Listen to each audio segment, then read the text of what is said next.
Hello everyone, welcome to Learnica English. Today's phrase I have to do some chores. क्या मतलब हुआ? जवाब है मुझे इधर उधर के कुछ काम निपटाने हैं. Example, wanna go out later today? आज बाद में बाहर चलें? Okay, but I have to do some chores this afternoon. How about 3:30?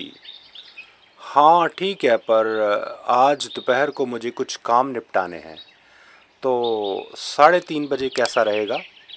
1 point. चोर, सफाई, कपड़े धोना वगैरह थोड़े सर दर्द वाले कामों के लिए बोला जाता है. That's all for today.